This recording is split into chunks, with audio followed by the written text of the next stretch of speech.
The freezing rain has made for some horrific and even deadly driving conditions on both sides of the country this weekend. Good evening and thank you for joining us tonight. I'm Krista Bain. Freezing rain is to blame for this 50-car pileup in Pennsylvania. And though we've just put weather like this behind us, could it be hitting the valley again? Let's check in with meteorologist Lisa Green right away to find out. Lisa? Thanks, Krista. Some places may already be seeing some light precipitation falling out there tonight with our next system that's pushing in pretty quickly now into the Devil's Lake Basin, and then that extends down toward the James River Valley.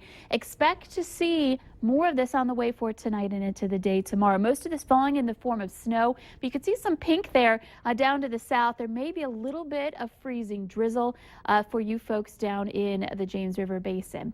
Here's a look at the ice potential. Again, not as bad as what we saw Friday night and into Saturday, but there is a slight chance for a little bit of patchy ice as we're waking up tomorrow. So again, we've got the snow, even maybe a little bit of freezing rain, mixed precipitation moving in. I'll have more details on that, how this will play out, coming up in just a few minutes. We're halfway through the flu season, and this year it's more serious of a concern for you and your family. A new report from the CDC shows this year's flu vaccine offers even less protection than first thought, only 23%. Valley News Team's Peter Clahar takes a closer look at how this flu season is much worse. Do you have some Tamiflu suspension? In 2009, it was H1N1. This flu season, it's the H3N2 virus, or the influenza A that's making you sick. The current vaccine protects you against only 3 to 4 strains of the virus. Dr. Kurt Kuyer says the surface proteins are different this season. When they pick the strains to put into the flu vaccine, again, that happens in early winter, February usually. One of two things can happen some years. A new virus will show up, an influenza virus that they didn't anticipate, and then the vaccine doesn't offer much protection. Or the virus mutates so our body does not recognize it as a virus and therefore does not try to fight it. From 1967 to 2007, the estimated deaths was 3,000. Chris Cheever says she chooses not to even get the vaccine. I don't understand why you have to get the flu vaccine when your body, once you get the flu, builds an immunity to that vaccine. But Dr. Kuyer says we are not necessarily giving ourselves the flu when we get the vaccine.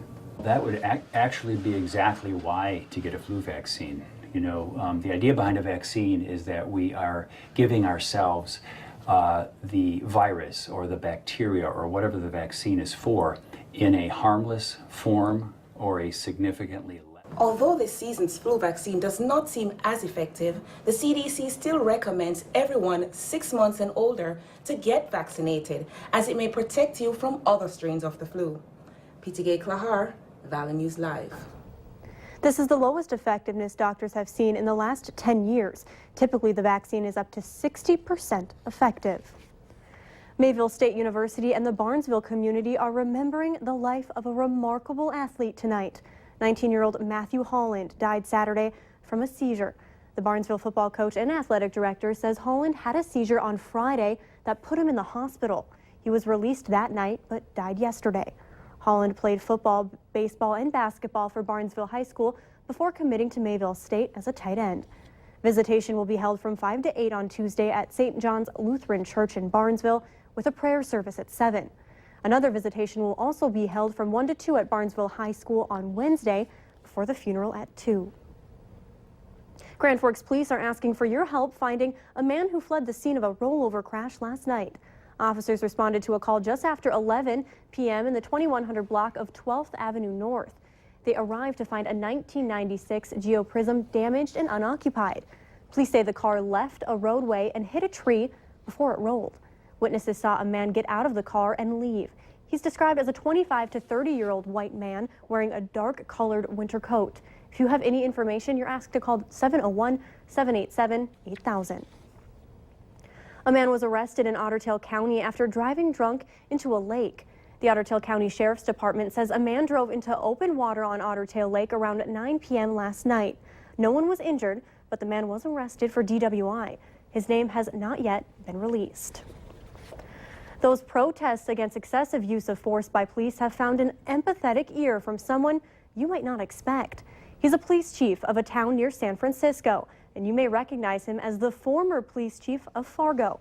And NBC's Harry Smith recently spent some time with him. When a small group of protesters gathered in Richmond, California last month, the chief of police responded in a way that surprised some people. He, too, picked up a sign, in uniform. And while some police officers complained, Chief Chris Magnus says it was never about politics, but people. Did you have any trepidation? Did you have any, ooh, maybe this isn't a good idea to hold the sign? Not at all. We want to reinforce the message that all lives really do matter. Chris Magnus arrived in this notoriously violent East Bay city 9 years ago. He brought with him a philosophy of diversity and officer conduct that involves repeated training on when to and when not to use a weapon. We want officers to use the right tool at the right time, and so a lot of our training is about good decision making. What you got going on today, man? I don't seek out or want to have to use my weapon on anybody. That's not what I came to this job to do. I came to this job to help people. Officer Brendan Ruffin grew up here. He's lost loved ones to the violence on these streets and prescribes fully to his department's commitment to connecting with the community. Some people have my actual cell phone number to contact me. It makes people trust you more, and that's the biggest thing. But it hasn't been easy. It was always a us against them type Tamisha Walker is a community organizer. Now, I would say that the relationships between the community and law enforcement, I would consider it to be in a healing type of stage. And it's easier to heal when murder rates have dropped from 1 a week to 1 a month. There's been one fatal officer-involved shooting in 7 years, but Magnus insists it's all still a work in progress.